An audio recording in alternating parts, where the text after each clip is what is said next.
Tengan todos ustedes muy buenas tardes y sean bienvenidos a un capítulo más de La Salud en su Hogar, un programa de Clínica Maitenes a través de las pantallas de Canal 16 Telemel. ¿Cuál es la idea de nuestro programa? Como ustedes lo saben, llegar hasta sus hogares transmitiendo las más importantes informaciones en temáticas de salud. Así lo hacemos cada semana desde hace un tiempo ya, compartiendo con médicos, con diferentes entrevistados, y esto nos permite estar más cerca de usted y que usted se vaya enterando de todas las cosas que están pasando en Clínica Maitenes, el gran referente en salud aquí en la ciudad de Melipilla y en toda la provincia, ¿por qué no decirlo también? La provincia de Talagante y la provincia de San Antonio. Muchas gracias por acompañarnos semana a semana. Recuerde que cualquier consulta usted la puede hacer llamando a nuestro teléfono 2870-5800. También pueden escribir si tienen alguna duda respecto de la entrevista que estamos realizando el día de hoy. Ustedes nos escriben a comunicaciones@clinicamaitenes.cl y en el próximo programa vamos a estar respondiendo a todas sus dudas. El día de hoy tenemos a una gran entrevistada. Ella es directora médica de Clínica Maitenes. Ella es otorrinolaringólogo, es especialista, ella es una médico completamente conocida en la ciudad de Melipilla. Me refiero a la doctora Catalina Matalón Contreras. Un fuerte aplauso para la doctora que nos acompaña. No es primera vez que la entrevistamos, doctora. Muchas veces hemos tenido la posibilidad de estar junto a usted. ¿Cómo está? Muy bien, aquí estamos, muy bien, gracias. Aquí tengo una lista de preguntas que debo realizarle en cuanto a su especialidad, que es la otorrinolaringología. Pero quiero saber, como director médico, que usted me dé su opinión, ¿cómo está Clínica Maitenes hoy en día? Bueno, la clínica, la verdad es que cada día está con mucho más pacientes, con mucho más cirugías, está teniendo mucho más actividad, lo que era de esperar con los años que llevamos hoy día y con el trabajo que intentamos día a día sea mejor, que tenga la mejor calidad, que sea de la mejor forma, que sea acogido, que sea una medicina con cariño. Son más de 10 años de Clínica Maitenes, son más de una década trabajando en la ciudad de Melipilla. ¿Ya es parte del corazón de los melipillanos? Yo me imagino que sí, nosotros ya llevamos 10 años, vamos para el año 11, yo este es año sexto que estoy de director médico, entonces entiendo bastante bien cómo ha sido la evolución de la clínica. Y estoy súper contenta de ver cómo se ha ido desarrollando y cómo la gente ha llegado hasta acá entendiendo que lo que hacemos es para ellos. Equipos de trabajo comprometidos. Me imagino que el trabajo en esa área, el tema de tener equipos humanos que estén siempre disponibles para la atención de los pacientes es algo fundamental. Bueno, la verdad que sí, es súper importante contar con todo el personal de la clínica que está calificado y capacitado para atender a los pacientes, con todo el personal administrativo que tiene que hacer todas las gestiones para atender pacientes, con todo el personal médico. Nosotros sin los médicos, sin las enfermeras, sin los TENS no haríamos nada. Somos un grupo, somos un equipo que damos un servicio, pero que básicamente nos necesitamos todos, desde la gerencia hacia el último, la última persona que trabaje en la clínica. Es importante para nosotros como equipo. Doctora, quiero cambiarla de tema ya, sacarla de su rol de director médico de Clínica Maitenes y que vayamos a su especialidad, que es la otorrinolaringología. Una especialidad médica muy importante y es que cada día crecen más las enfermedades que tienen vinculación con su área médica. Pero pasemos a un tema que siempre es recurrente en la ciudadanía, las amígdalas. ¿Qué son las amígdalas? Porque muchas veces se me inflaman las amígdalas, tengo problemas las amígdalas. ¿Qué son las amígdalas y cuál es su función en nuestro organismo? Bueno, las amígdalas son un órgano linfático que tiene como función reaccionar frente a una bacteria que ingresa al organismo. Entonces, la amígdala es como un policía que hace mucho de defensa al cuerpo. Por lo tanto, se enferma porque es demasiado su trabajo en general, a todo lo que a uno le pasa desde pequeño. Llega un minuto en que estas amígdalas se pueden enfermar y es muy frecuente que se enfermen por la función que tienen. Yo todavía tengo amígdalas, nunca me las sacaron. Tengo mis amígdalas. Lo bueno es que tampoco me he enfermado de alguna enfermedad relacionada con las amígdalas, pero hay gente que sí se enferma bastante de las amígdalas. Bueno, hay personas que tienen amigdalitis repetidas. Y nosotros ya con 3 amigdalitis que haya en un año y durante 3 años seguidos, nosotros ya tenemos indicación quirúrgica, porque la amigdalitis aguda es una enfermedad producida por el estreptococo y esa misma bacteria afecta al riñón, afecta al corazón, entonces tiene otros alcances a nivel de otros órganos. Hoy en día esa es la importancia que tienen. Es fundamental para defender también el organismo. El tratamiento, claro. Pero llega un momento que ya son un reservorio de infecciones, que no son una defensa para el organismo, claro. Justamente. Cuando ya se transforman en problemas, hay que realizar la cirugía. ¿Cómo se realiza la cirugía para extraer las amígdalas? Bueno, la cirugía se hace haciendo una extirpación de la amígdala, en la cual uno hace una incisión con bisturí, despega la amígdala, llegando hacia el polo inferior, a la base de la lengua, y ahí se corta. Luego se hace suturas, se ponen puntos en toda la zona que sangra y se cuida que el paciente no sangre nada antes de terminar la operación. Y hay que cuidarse después de operado, de no tener hemorragias, por eso hay que estar en reposo, hay que comer comida molida 7 días por lo menos, hasta que esta cicatrización esté ya en vías de ser definitiva. Justamente acerca de eso, ¿cómo es el postoperatorio? Porque habitualmente quienes se operan de amígdalas son niños. Entonces, los papás están muy atentos al cuidado de los niños.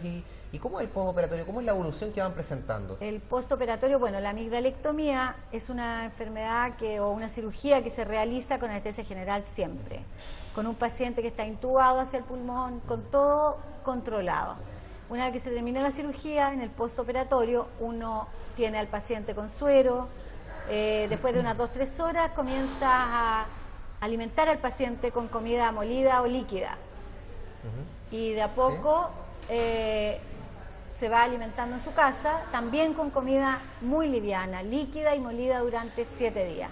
Porque el comer comida entera o el hacer un traumatismo, al pasar con un alimento duro a nivel de faringe, puede producir la salida de una ligadura y un sangramiento, una hemorragia postoperatoria. Sí, por eso lo importante. Y los niños toman helados, ¿no? Los niños toman helados porque el helado, a la temperatura que tiene, contrae los vasos sanguíneos, por lo tanto, ayuda a disminuir el sangramiento. Y además, el frío quita el dolor, que también es un síntoma importante después de operado. Por eso a los niños, uno podría pensar, ¿por qué a los niños se les invita a tomar tanto helado después de su cirugía? Y es además un gusto para ellos irse a operar y entrar a pabellón sabiendo que después de salir van a tomar muchos helados, yogur, todo lo que a ellos les gusta. Entonces es una forma de hacerles menos desagradable o miedoso el hecho de entrar a un pabellón. Hemos conversado también con la enfermera que es coordinadora del área de pabellón de Clínica Maitenes, y ella nos comentaba que el trabajo con los niños al momento de realizar su cirugía es de mucho cuidado, de que la mamá entre hasta que el niño se quede dormido. ¿Cómo se vive ese proceso? Nosotros siempre hacemos ingresar a un niño con su papá o su mamá a pabellón, quien acompaña al niño en el proceso de inducción anestésica que hace el anestesista. Y la mamá, mientras no ve que el niño está durmiendo, no sale de pabellón. Entonces el niño se anestesia con su mamá al lado, tomándole la mano, lo que hace mucho más agradable todo esto. También al salir de la operación, lo primero que nosotros hacemos es llamar a la mamá, para que la mamá esté con el niño, para que ella lo abrace, para que ella esté tranquila también, y que ella acompañe al niño. Y la labor de enfermería que se hace es con la mamá en el servicio de recuperación. ¿Es una cirugía en donde el niño entra en la mañana y se va en la noche? Es una cirugía de tipo ambulatorio. En general están 5 a 6 horas acá en la clínica, y una vez que el niño ya se alimenta, que no tiene náuseas, que no tiene vómitos, cuando no es muy frecuente en general, depende de la anestesia eso.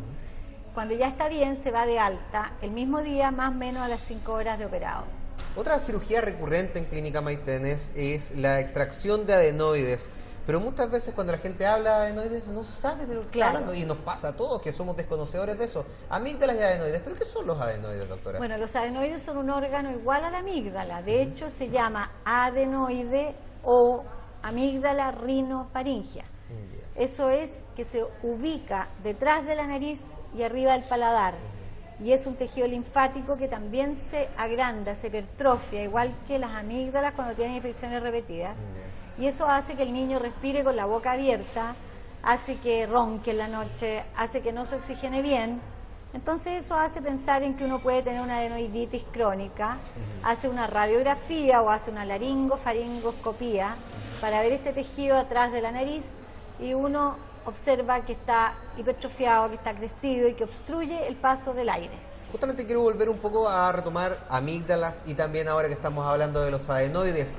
¿Cuáles son síntomas que pueden identificar los papás y las mamás en sus casas de que el niño tiene alguna problemática relacionada con amígdalas y adenoides. Me imagino, como usted comentaba, si el niño presenta amigdalitis 3 veces al año durante 3 años consecutivos, claro, ya es paciente que claro, está de candidato a una cirugía de amígdalas. Pero en términos generales, ¿cuáles son los síntomas, además de las enfermedades que uno puede ir detectando? Bueno, la amigdalitis aguda tiene síntomas de dolor de garganta, fiebre. Habitualmente uno abre la boca y ve placas de pus blancas y son repetidas, son 3 al año, te digo yo, lo mínimo por 3 años. También un paciente que tiene 5 amigdalitis 2 años seguidos tiene indicación quirúrgica. También un paciente que tiene 7 amigdalitis en un solo año también tiene indicación quirúrgica.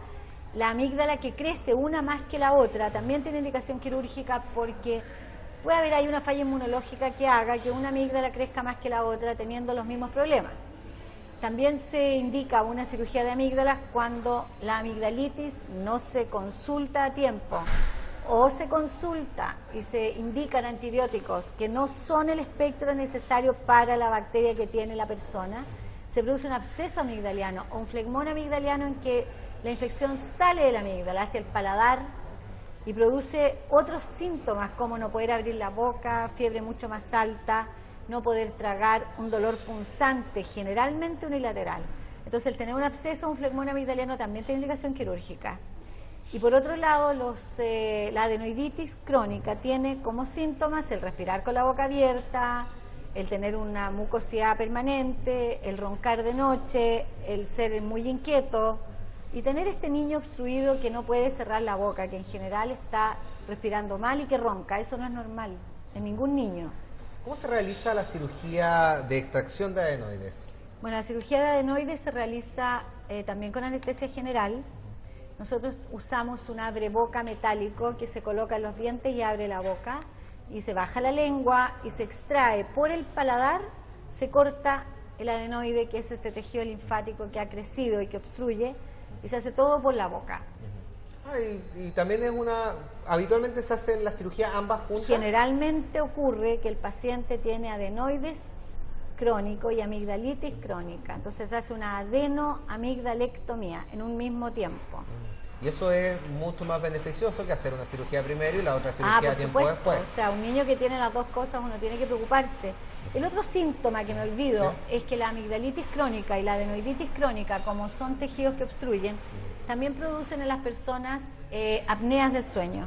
Es decir, una persona en la noche abre la boca porque no puede respirar por la nariz, pero las amígdalas también te impiden respirar por la boca, porque están tan grandes, se unen en la línea media, entonces la persona queda en apnea, es decir, no puede respirar, hay una pausa respiratoria. Eso es sumamente peligroso. Suspende la respiración, por supuesto, con esto sube el CO2, el anhídrido carbónico a nivel del organismo y baja el oxígeno.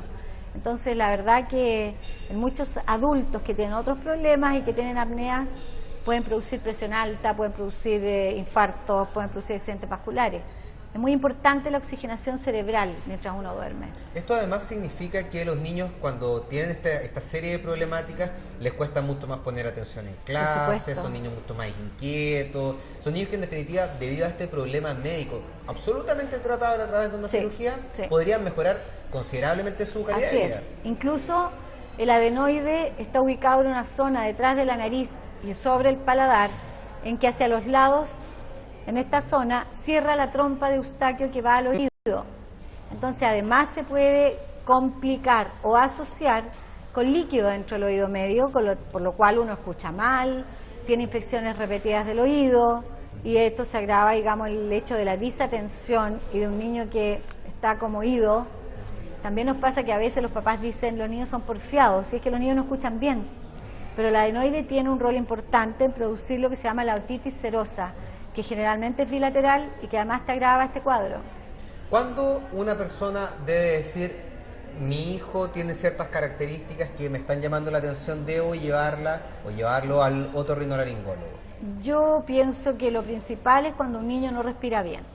Hay que poner mucha atención los papás en que el niño respire perfectamente por la nariz, porque la oxigenación nasal a nivel de nariz hacia el pulmón calienta el aire, lo humidifica y lo filtra. Tiene las condiciones importantísimas y mejores para poder tener un buen intercambio entre el CO2, que es el anhídrido carbónico, y el oxígeno. Entonces, nosotros debemos respirar bien, no roncar, No podemos tener infecciones repetidas de garganta, no podemos tener fiebre a cada rato. Muchas veces la tos se asocia también con estos cuadros porque respiras directo hacia el bronquio sin respirar por la nariz, sin filtrar el aire, sin calentarlo. Entonces uno empieza a ser un niño que se enferma por todo. Se sacó los zapatos, se enfermó. Metió los pies al agua, se enfermó. Hace un poco de frío, se enfermó. La familia va de paseo y en 2 segundos el niño tiene 40 de fiebre. Entonces una mala calidad de vida para el paciente y para la familia también. Ahora, estos niños, una vez que se les realizan estas cirugías de amígdalas y de adenoides, ¿llevan una vida normal posterior a eso? Bueno, ¿sin amígdalas y sin adenoides? La mayoría de los niños que tienen adenoamigdalitis crónica y que el papá viene desesperado porque se da cuenta de todos estos síntomas que hemos conversado, uno de los principales síntomas que ellos ven es que en la noche el niño ronca y no respira. Entonces la mamá o el papá están cerca del niño, duermen con él y lo mueven de noche para que no se ahogue. Entonces ellos saben y están acostumbrados, y muchos papás llegan pidiendo por favor, ya no dormimos, nadie, ni el niño no descansa, ni nadie descansa. Tú lo operas y después los papás los están mirando si están respirando o no. Van a verlo asustados de no escuchar la respiración. Y es lo normal no escuchar. Y estos niños viven muy bien después de haber sacado amígdalas y adenoides. Porque como te decía, en general uno espera al menos 3 años para operarlo. Cuando uno opera a un niño más chico es porque ya simplemente tiene 10 amigdalitis en un año.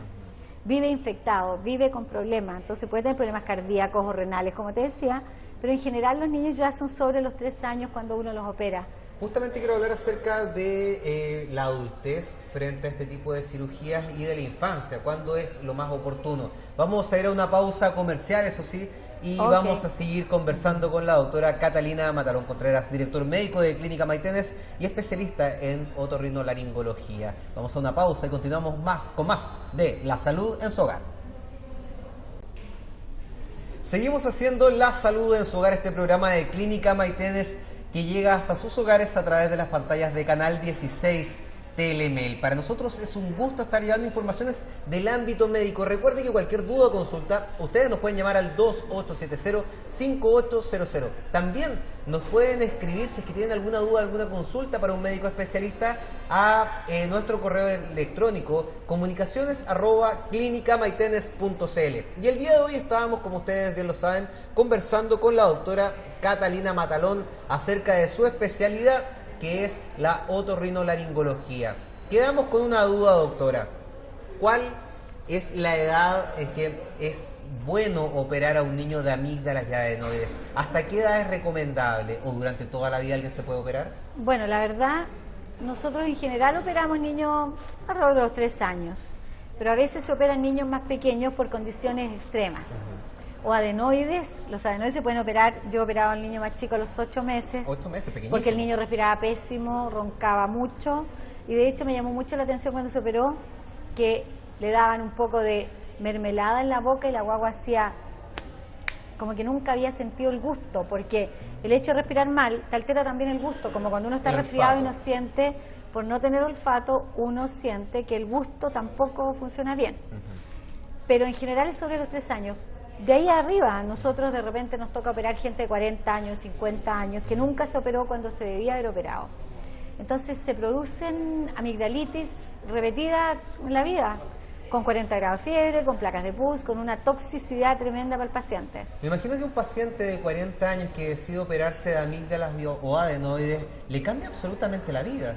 Bueno, claro, sabes que las amigdalitis crónicas de chico también a veces dejan como secuela, no amigdalitis repetidas en la adultez, sino que la formación de unas placas blancas metidas en la amígdala, como incrustadas, que los pacientes muchas veces se sacan ellos mismos con un palito de helado, se lo apretan y lo sacan. Se llaman tonsilolitos. Se van metiendo en las criptas amigdalianas, comida, detritus celulares, que en algún minuto crecen mucho y se elimina a la boca con un muy mal olor y muy mal gusto. Entonces muchos niños, por ejemplo universitarios, 20 años, te van a ver y dicen, doctora, tengo un mal aliento tremendo, me saco estas cosas blancas de las amígdalas, necesito operarme. Y se operan. Entonces no hay un límite de edad, aunque uno siempre les explica que puede haber más hemorragia, tiene un riesgo mayor de hemorragia, tiene un riesgo mayor de dolor, pero los analgésicos curan el dolor, Y el estar tranquilo, comer comidas molidas y estar en reposo 7 días o 15 días mejoran también la hemorragia y no se produce. Entonces, ¿es recomendable a cualquier edad? Se pueden operar en el caso que esté indicado. Uno estudia muchísimo más los adultos para saber exactamente, porque muchos pacientes te dicen tengo amigdalitis todos los días o todos los meses y al final son faringitis alérgica, son problemas tensionales, son otras cosas. Hay que tener claro que el diagnóstico sea el correcto, nada más, pero sí se pueden operar. Doctora, justamente respecto del tema de las cirugías que se realizan en los adultos, usted comentaba que podrían generar mayores riesgos, mayor dolor Sí. y también el problema del sangrado. Pero en el momento mismo de la cirugía, ¿son problemáticas o simplemente es una cirugía cotidiana como la que se No. realizan a los En niños? el momento de la cirugía es mucho más fácil operar un niño que operar un adulto. El adulto siempre es más fibroso, cuesta más, sangra más, se ponen mucho más puntos. Muchas veces se tienen que pasar puntos con aguja transfixiante, pero en general no es tremendo operar un adulto. Y lo otro es que sí hay que tener un compromiso claro con ellos, que se cuiden de no hacer esfuerzos físicos bruscos, por lo menos en un mes, y tener la tranquilidad de tomar sus medicamentos y estar hospitalizado. El adulto no es para irse ambulatorio a su casa, sino que uno lo hospitaliza por 1 o 2 días de acuerdo al caso. ¿Dónde está mi cámara, señor director? ¿Cuál es mi cámara? La de allá. Primero, adulto que tenga mal aliento, adulto que tenga amigdalitis 1 vez al mes o cada 3 meses, ya lo sabe. Acuda a conversar con la doctora Catalina Matalón. ¿Cuál otro podría ser un síntoma que indique que el adulto debe recurrir? Está roncando mucho en la noche, tiene apnea, al momento de inflamarse la amígdala ya no escucha nada, ese tipo de cosas. Claro, el ronquido y las apneas del sueño que tienen los adultos se asocian muchas veces a una hipertrofia amigdaliana gigantesca, en que las dos amígdalas te tocan la línea media. Entonces el paciente ronca porque tiene obesidad o porque es alérgico o porque tiene el tabique desviado y no es capaz de respirar por la boca porque las amígdalas son muy grandes. Entonces hay cirugías que tienen que ver con la apnea del sueño y con el ronquido, que sacan las amígdalas, que cortan la úvula, que agrandan el paladar, el espacio. Entonces la amígdala también está incorporada en los adultos a la apnea del sueño. Siempre cuando le hago esta entrevista, doctora, y cuando hablamos, ya sea por radio o a través de la televisión, de su especialidad, hablamos mucho acerca de los niños, pero pocas veces nos referimos a los adultos. Me gustaría que diéramos un pequeño brochazo por ese ámbito que muchas veces es poco explorado, porque sé que hay muchos adultos que nos ven en sus hogares y se preguntan qué tipo de enfermedades, qué tipo de síntomas puedo tener yo para decir, wow, sí, debo acudir a un especialista en otorrinolaringología. Bueno, si bien es cierto, los otorrinos somos especialistas de niños y adultos. Mucho adulto nosotros vemos, ¿Ah, sí? desde que tienen tapones de cerumen, desde que escuchan mal, desde que tienen otitis de distintos tipos. Hay otitis externas, otitis agudas, medias, otitis crónicas, en que los tímpanos se perforan, en que hay supuración a repetición con sordera secundaria. Hay cefaleas, dolor de cabeza intensísimos, dolores mandibulares. Existen todo lo que es el cuadro de amigdalitis crónica, cuadros de problemas de lengua, problemas de glándulas salivales. Uno puede tener un aumento de volumen parotidio de la zona como la papera, pero de un solo lado, y ser una infección de una glándula salival, que en general es unilateral. Existen glándulas como las submaxilares debajo de la mandíbula que también se pueden inflamar como infección o con cálculos, con tumores. Existen glándulas que están dentro del piso de la boca, debajo de la lengua, que también pueden inflamarse, que son las sublinguales. También pueden tener cálculos. Podemos tener tumores en la lengua, en la mejilla, tumores amigdalianos, cánceres, tumores en el paladar. Podemos tener todo lo que es el ámbito de la sinusitis, maxilares, etmoidales, frontales, efenoidales, todas las desviaciones del tabique nasal que te obstruyen, te hacen roncar, te producen apneas del sueño muchas veces. Tenemos todos los cuadros que son pólipos en la nariz, que los alérgicos, la alergia, un cuadro súper extendido. Ha ido aumentando, porque nos acaba de dar un paneo increíble por la cantidad de enfermedades, Claro, cantidad de enfermedades tremendas, son muchas las grandes. razones. Y justamente ingresa a un ámbito que es muy recurrente y que creo yo, y uno lo puede testear así en la sociedad, ha ido en aumento. Lo conversábamos hace tiempo atrás, puede ser debido a la contaminación ambiental, a la alimentación que estamos llevando hoy en día, pero las alergias han aumentado. ¿Cuáles cree usted que son los factores a los cuales se debe este aumento? La verdad es que sí, las alergias han aumentado, porque uno lo ve dentro de los años que uno ha trabajado en la vida, han ido cada vez aumentando. Yo creo que hay un cambio climático. Yo creo que el clima no es el que teníamos nosotros antes. Yo creo que hoy día hay mucho más árboles, plantas, flores que antes no había, a los que no estamos habituados. Se ha puesto el clima más tropical, lo que cambia la flora. Además de eso, nosotros nos estamos contaminando todos los días. Yo creo que uno si piensa, yo llegué a vivir a Melipilla hace 20 años, uno en la plaza no tenía problema en estar conversando. Hoy día se ahoga con el smog de todos los autos que hay. Doctora, disculpe que le interrumpa una pregunta. ¿Puede una persona que antes no era alérgica hoy en día ser alérgica? ¿Por qué se lo pregunto? Hoy en día está en boga también el tema de los alimentos transgénicos. Sí. Usted comentaba acerca del polen. Quizás las personas estábamos acostumbrados al polen de los árboles y de las flores, de las plantas, de todo, de comidas que no eran transgénicas. A lo mejor Exacto. hoy en día los transgénicos pueden afectar y generar alergias, ¿no? Bueno, la verdad es que uno tiene una habituación frente a lo que yo me expongo como alergeno. Nosotros cuando uno nace es alérgico. Puede que no se manifieste la enfermedad, porque yo no me he encontrado con el alergeno que a mí me provoca reactividad bronquial o nasal. Y de hecho, gente que tiene rinitis alérgica, con el tiempo puede llegar a tener alergia alimentaria, que hoy día es cada día más frecuente. Y yo creo que tiene que ver con los alimentos transgénicos. Yo creo que hay cambios en los alimentos que te provocan alergia. Los ollejos, todos los alimentos que tienen esta cáscara gruesa, muchas veces provocan alergias alimentarias, diarrea, síntomas gastrointestinales. Tenemos alergias de piel, que antes muchas veces no existían, hoy día sí existen. Gente que antes tomaba amoxicilina y no tenía alergia y de repente se hace alérgica a la amoxicilina. La alergia tiene un mecanismo bastante caprichoso, diría yo. No es fácil seguirle el hilo. Claro. ¿Qué es la alergia? Porque es una reacción del cuerpo ante un cuerpo extraño. Exacto, ¿no? la alergia es una hiperreacción. Es como ser histérico, yo siempre digo. Una persona es mucho más así que otra, pero de repente yo encuentro un polen, el polen se mete en mi nariz, me tapa la nariz, me produce moco, me produce hinchazón, me produce edema, me produce lagrimeo porque me tapa todos los conductos lagrimales hacia el ojo. Y hay gente que respira este mismo polen y no le pasa nada. Entonces yo soy reactivo, yo reacciono hipersecretando mucosidad nasal o bronquial o faringea, con dolor de garganta al tragar, con picazón de garganta, con tos, porque lo que me entró a mi organismo me produjo esta reacción a mi mucosa, a mi tejido. Me preguntaba el director por interno, dejémosle en claro a las personas qué son los alimentos transgénicos. Son alimentos modificados genéticamente. Claro. Esos son los transgénicos, así que para que le quede muy claro. Hoy día se ha incorporado genética en los alimentos para tener alimentos, por ejemplo, choclos, mucho más lindos, de grano más grande, claro, de mucho mejor calidad, también para poder exportar, para que a mí me dure más, ¿no es cierto? Sí.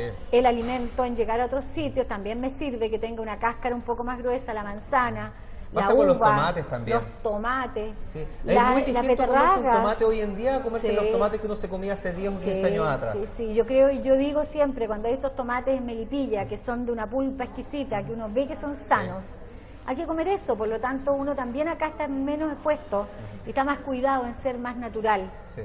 En Santiago uno compra cualquier cosa, uno no sabe. Los colorantes de las bebidas, los colorantes que llevan los alimentos que son envasados, la sal que llevan, el sodio que llevan, la lata, todas estas cosas, la leche, hoy día cada día dicen que es más mala para la salud, cuando antes era lo mejor. También tenemos cajas que van con un recubrimiento de aluminio, que no es bueno. El Alzheimer no quiere aluminio, es malo para Alzheimer. Las latas de bebidas, todas estas cosas han ido cambiando. Y de hecho hoy día las personas dicen que el único cereal sano es la avena pura, que la única bebida sana es el agua. El resto todo tiene colorantes, preservantes y montones de cosas, azúcares que no te hacen bien. En definitiva, todos los cambios que han ido existiendo no tan solo nos degeneran en el ámbito otorrinolaringológico, que es su área, sino que también afecta a la salud en términos generales. ¿Cuáles podrían ser en ese mismo sentido los consejos que usted pudiera dar? Ya nos daba algunos, por ejemplo, una sana alimentación. ¿Qué otro tipo de cosas para evitarnos enfermedades alérgicas, por ejemplo? Bueno, yo creo que la enfermedad alérgica es difícil de evitar, pero el frío es un agravante de la enfermedad alérgica. El smog es un agravante de la enfermedad alérgica y todos los contaminantes. Hay personas que trabajan con polvillos de distintos tipos, de harina o de químicos. de distintas cosas, que inhalan polvillo al trabajar. Todos esos polvillos, las mineras, todo eso son un agravante para una persona alérgica. El cigarrillo, obvio que es un agravante para un alérgico.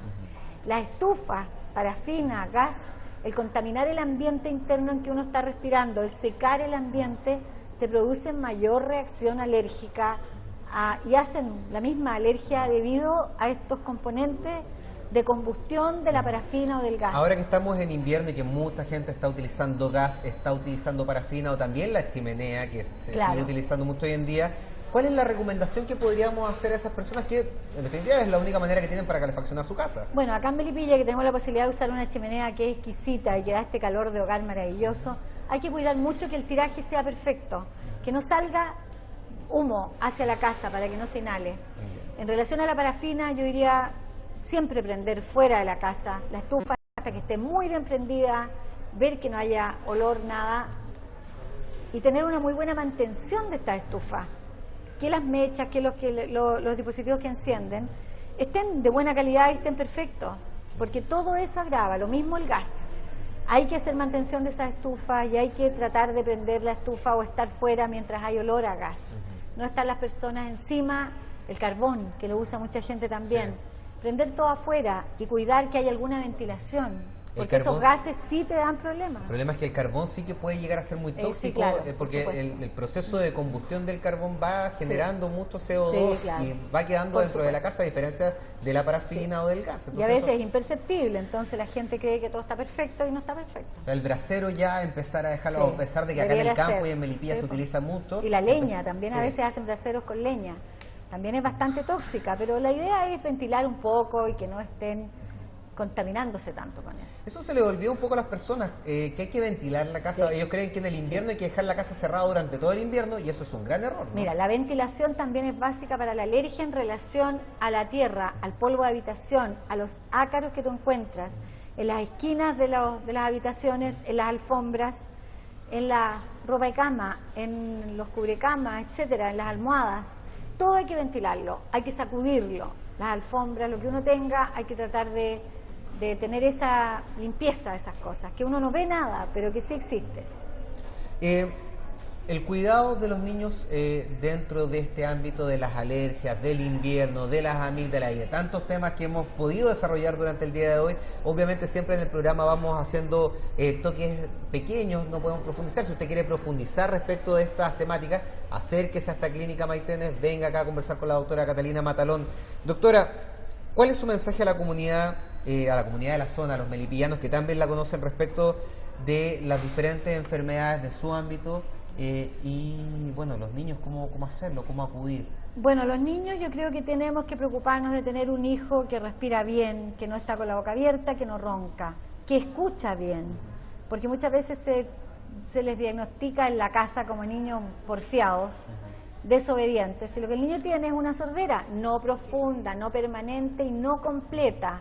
Existen varios factores que tienen que ver con resfríos, con alergia, con adenoides, que hacen que la audición del niño baje. Y eso hace que el niño sea porfiado, entre comillas, porque no escucha perfecto. Tiene un déficit que va en el 20%, en el 30%, en el 40%, en el 50%, etcétera.